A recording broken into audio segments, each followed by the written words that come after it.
ও তোমার মা। কারেক্ট বলছি তো? আপনি কি করে জানলেন? আপনার মতো এই সুন্দর চেহারা, বিউটিফুল আইস, সেই জন্য বুঝতে ঠিক পেরেছি। আছে, তো এ কে আমাকে বলুন তো। পার্বতীর সাথে শিব কেমন লাগে? আপনার মার সাথে উনি আছেন, তো আপনার বাবাই হবেন। না, ইনি আমার বাবা নয়। তাহলে কে? সোসাইটির হিসেবে যদি বলি তাহলে ও আমার মায়ের রক্ষক। এই কথাটা তো ইজিভাবে আমি কি করে বলতে পারছি? মনে হয় এটাই ভাবছো। এনার উপর আমার ভালোবাসা আর সম্মান কোনোদিনও কমবে না।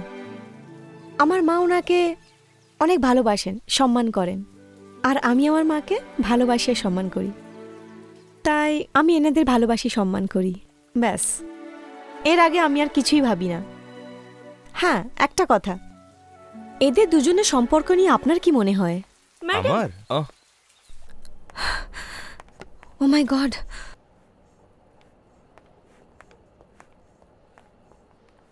কি হয়েছে রামাইয়ার? জীবনে কিছুই প্রমিস করা ইজি না। এর 3 মাসের বাচ্চার খবর জানার পর এর লিভ ইন টুগেদার পার্টনার পালিয়ে যায়। এই পিলস খেয়ে সুসাইড অ্যাটেম্প্ট করেছিল, কিন্তু এখন আউট অফ ডেঞ্জার।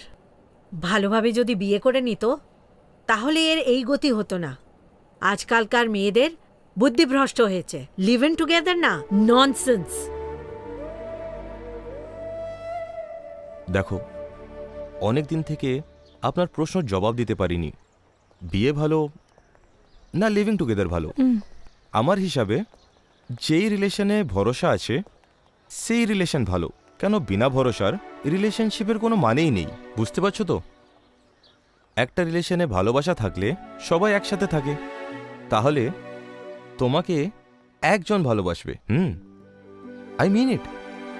তুমি আমাকে তোমার মার ব্যাপারে জিজ্ঞেস করলে না? আমার মনে হয় ওই রিলেশনে সম্মান আর ভালোবাসা দুটোই আছে। কি করে? কি করে আমি জানি না, আমি আপনাকে ভালোবাসি এবং সম্মান করি। আপনারও ভালোবাসার সম্মান আছে, সো আমারও ভালোবাসার সম্মান আছে। That's it. আসছি। ওকে, সি ইউ। বাই।